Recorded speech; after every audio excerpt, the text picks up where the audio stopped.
So today we're going to be doing my 10 before the end.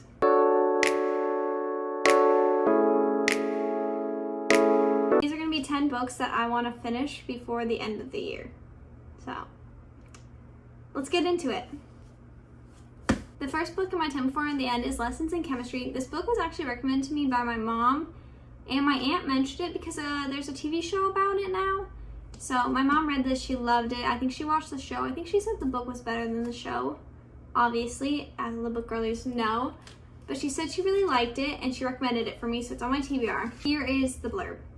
Chemist Elizabeth Zott is not your average woman. In fact, Elizabeth Zott would be the first to point out that there is no such thing as an average woman. But it's the early 1960s, and her all-male team at Hastings Research Institute takes a very unscientific view on equality. Except for one, Calvin Evans, the lonely, brilliant, Nobel Prize-nominated grudge holder who falls in love with, of all things, her mind. True chemistry results.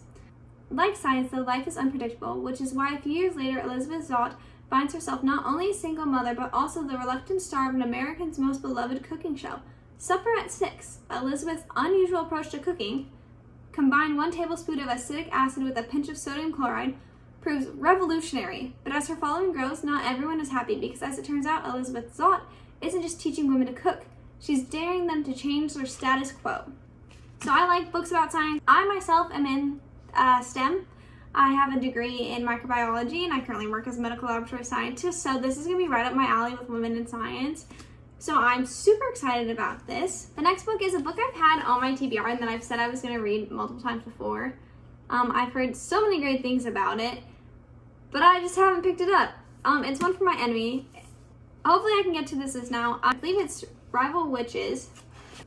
I have not read anything by Olivia Blake, so this will be my first one. I honestly picked it up because I really like the redesigned cover, and then also I think the end papers are like stunning. I think she does this with all of her books.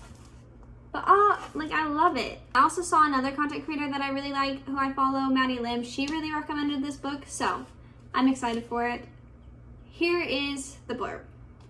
In modern-day Manhattan, where we lay our scene, 2 rival witch families fight to maintain control of their respected criminal empires. On one side of the conflict are the Antonova sisters, each one beautiful, cunning, and ruthless, and their mother, the elusive supplier of premium intoxicants known only as Baba Yaga. Ayo, we love Baba Yaga. On the other side, the influential Fedorov brothers, I don't think I said that right, so forgive me. Brothers serve their father, the crime boss known as Koseki the Deathless, whose community extortion ventures dominate the shadows of the magical Manhattan. After 12 years of tenuous coexistence, a change in one family's interest caused a rift in the existing stalemate. When bad blood brings both families to the precipice of disaster, fate intervenes with a chance encounter, and in the aftershocks of the resurrected conflict, everyone must choose a side.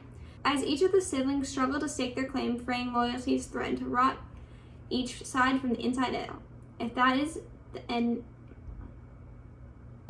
the enmity? ENMITY. Between the empires doesn't destroy them first. She's a reader. She's not a speaker, okay? Anyway, I'm super excited about this one. Like I said, it's been on my TBR for a while, and I'm really excited to read Olivia Blake because I know everyone loves, I believe, Atlas 6 by her. I know a lot of people really like that. I think this is obviously different than that, but I'm so excited to read something by her. Next, Dragonfall. Okay, I picked this up because 1, it's got sprayed edges, and 2, I heard so many people talk about dragon books a little bit ago. You guys know the dragon book that sparked that discussion. And I saw this one being mentioned, and I was really excited about it. So here's the blurb. Long ago, humans betrayed dragons, stealing their magic and banishing them to a dying world. Centuries later, their descendants worship dragons as gods, but the gods remember, and they do not forgive. Why are names in fantasy so hard to read, okay? It's fine when it's in my head, but when I have to read it to you guys, it's like, not fine. Okay, bear with me. If Arcady scrapes a living on the streets of Vatra, desperate Arcady steals a powerful artifact from the bones of the Plaguebringer, the most hated person in Lumet history. Only Arcady knows the artifact's magic holds the key to a new life amongst the noble at the court and a chance for revenge. The spell connects to Everin, the last male Okay, slay. The spell connects to Everin, the last male dragon foretold to save his kind. Dragging him through the veil, disguised as a human, Everin soon learns that to reign his true power and form and fulfill his destiny, he only needs to convince one little thief to trust him enough to bond completely. Body, mind, and soul. And then kill them. Yet the closer the two become, the greater the risk. Both their worlds will shatter. I mean, for realsies? Dragons? Death? So, the next book, okay. Here's the thing. These next two are kind of chunky, but we shall go through. First up, The Shadow of What Was Lost. I heard that this is like, I've heard this compared to gods playing with puppets, like playing a game with the humans. So I'm excited. Also, this is on every high fantasy, epic fantasy person's TBR shelf. So I feel like to be fully inducted into my high fantasy realm, I need to read these. Plus, I love high fantasy anyway, and a book that sounds like, kind of puppets and playing a game is right up my alley. Here's the blurb. As destiny calls, a journey begins. It has been 20 years since the godlike augurs were overthrown and killed. Those who once served them, the gifted, were spared only after accepting the rebellion's 4 tenets, which vastly limited their powers. Davian suffers the consequences of a war lost before he was even born. When he discovers that he wields the forbidden power of the augurs, he sets into motion a chain of events that will change everything. To the west, a young man whose fate is intertwined with Davian's wakes up in a forest covered in blood with no memory of who he is. And in the far north, an ancient enemy begins to stir. So I'm excited. I've heard these are really good. Love The Wheel of Time? I've never read The Wheel of Time, so I can't say. But I'm excited about this one. Next one is one I literally have never heard anyone talk about, but I was looking at books on, what was I looking at? I don't know. I was looking at books and the cover caught my eye and then I read it and it kind of sounded good. So I did pick it up, but literally I've never heard anyone talk about it. But look at the cover. She Who Rides the Storm. Look at her, stunning, beautiful. And this is, well, it's like National Treasure / mummy type of shit. So here is the blurb. Long ago, shape-shifting monsters ruled the Commonwealth, using blasphemous magic that fed on the souls of their subjects. Now, hundreds of years later, a new tomb has been uncovered, and despite the legends that disturbing as shapeshifters found a resting place will wake them, once again, the warlord is determined to dig it up. But it isn't just the warlord who means brave to the traps and pitfall of guarding the crypt. A healer obsessed with tracking down the man who murdered her twin brother, Valid, a runaway member of the warlord's devoted order haunted by his sister's ghost, a snotty archaeologist bent on finding the cure to his magical wasting disease, a girl desperate to escape the cloistered life she didn't choose, also Valid. All four out to steal the same cursed sword, rumored to be the very bottom of the tomb, but of course some treasure should never see the light of day, and some secrets are best left buried. So fantasy highs, mummy Tomb Raider shit, let's go! Okay, the next book I've heard really good things about. I've seen Emma Skies recommend this one. It's Little Thieves. I will say I did read the first book of one of her other series, and I was not like too crazily impressed by it. So I'm hoping that this one is better since it is really recommended by Emma Skies. She really loves this, and I like some of the other books that she does as well. So we'll see. And I like the premise of this story, which I will give you the blurb now. Once upon a time, there was a beautiful, kind princess and her wicked maid. One day, the wicked maid stole the princess's face, with it, her name, her betrothed, everything. The princess had to toil away as a servant while her maid lived like a queen. When the maid was caught, she died for her crimes, and the princess lived happily ever after. Or that is how the story has been told. Now it's time for the wicked maid to tell her side of the story. So I always love a flipped narrative, brings in different things, and so obviously this takes a traditional like happily ever after and flips it. So I'm excited to see that and see how she writes it. I didn't have an issue with her writing style for the last book I read. It just like really wasn't working for me, but I really hope this one does. Next, Miss Victoria Aveyard is Realmbreaker. I've read the Red Queen series. I liked the first book. The other ones in the series kind of slowly fell off for me as I read them. But she has a new series coming out for adults. So I kind of want to read these ones so I can wrap up this part of her backlog and get into the new stuff when she releases that out. I think this one's the Lord of the Rings inspired one. But here is the blurb. Save the world or end it.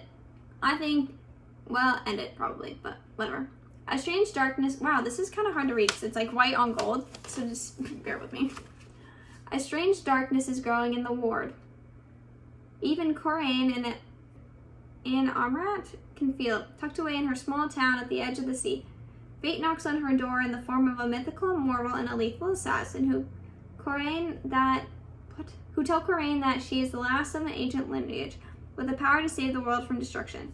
Because a man who would burn kingdoms to the ground is raising an army, unlike any seen before, bent upon uprooting the foundations of the world. With poison in his heart and a stolen sword in his hand, he'll break the realm itself to claim it, and only Corain can stop him. Alongside an unlikely group of reluctant allies, Corain finds herself on a desperate journey to complete the impossible task, with untold magic singing in her blood and the fatal world on her shoulders.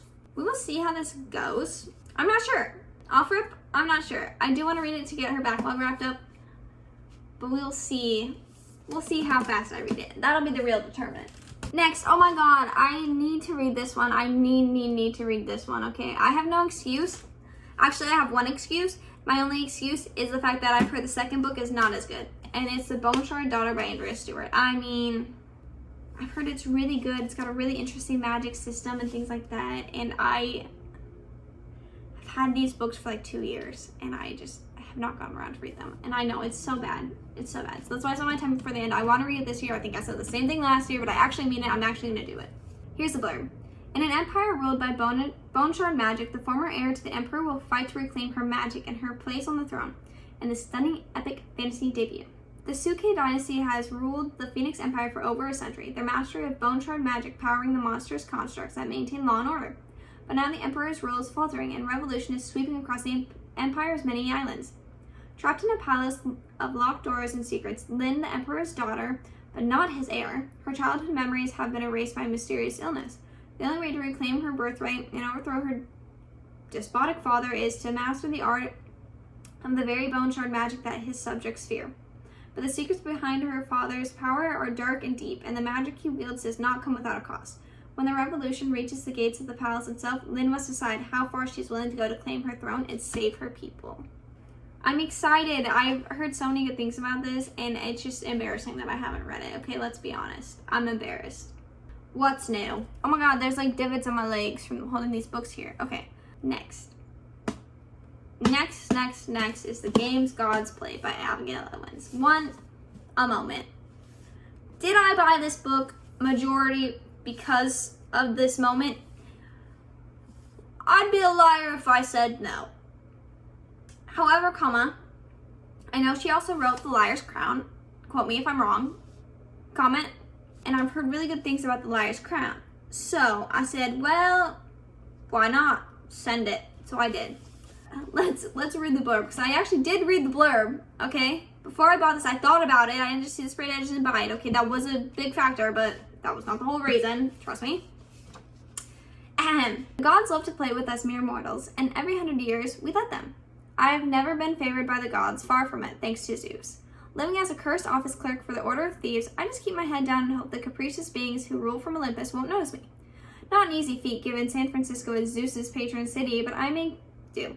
I survive until the night I tangle with a different god. The worst god. Hades. Okay, but we love Hades in this household. Sorry. For the first time ever, the ruthless Mercurial? King of the underworld has entered the Crucible, the deadly contest the gods hold to determine the new ruler and sit on the throne of Olympus. But instead of fighting their own battles, the gods name mortals to compete in their stead.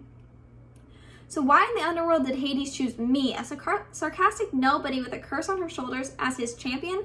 And why does my heart trip every time he says I'm his? I don't know if I'm a pawn, bait, or something else entirely to this dangerously tempting god. How can I when he has more secrets than stars in the sky? Because Hades is playing with his own rules, and death will win at any cost. Okay? Oh, a moment. There's also a little end papers arts. As stated previously, I do love a good Hades. Okay. But yeah, we'll see. And I have one left. I accidentally grabbed the wrong book off my shelf, so I had to go and grab the right book. And let me just say this truthfully. I have no excuse. As a fantasy girly, I have zero. Actually, one singular excuse for why I have not read this book, and it's the size of the font. Okay, I'm sorry. I don't want to put my glasses on to read. Okay, however, that also is not like good enough excuse to not have read this book. Because all the fantasy girlies love this. All the girly pops love this. And I'm sure I will love this. I know I will love this because my favorite fantasy girly pops love this. And I usually love what they love. The font is so small. But it's on my 10 before the end because I'm going to read it. Anyway, let's get to the blurb. Ahem. Some legacies are meant to be broken. After her mother dies in an accident, 16-year-old Bree Matthews wants nothing to do with her family's memories, childhood home. A residential program for bright high schoolers at UNC Chapel Hill seems like the perfect escape until Bree witnesses a magical attack her very first night on campus. A flying demon feeding on human energies. A secret society of so-called Legendborn students that hunt the creatures down, and a mysterious teenage mage who calls himself a Merlin, and who attempts and fails to wipe Bree's memory of everything she saw. The mage's failure reveals Bree's own unique magic and buried memory with a hidden connection. The night her mother died, another Merlin was at the hospital. Now that Bree knows there's more to her mother's death than what was on the police report, she'll do whatever it takes to find out the truth, even if it means infiltrating the Legendborn as one of their initiates. She recruits Nick, a self-exiled Legendborn who with his own grudges against the group and a reluctant partnership pulls them deeper into society's secrets and closer to each other. But when the Legendborn reveals himself as the descendants of King Arthur's knights and explains that a magical war is coming, Bree has to decide how far she'll go to find the truth, whether she should use her magic or take the society down or join the fight. Ba-ba-bum! Once again, I should read it. I have no excuse. I've heard nothing but amazing things about this book.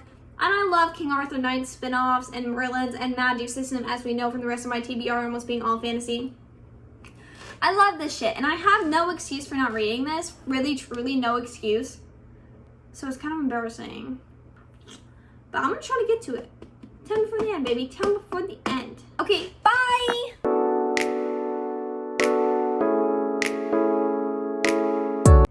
Laugh out loud funny.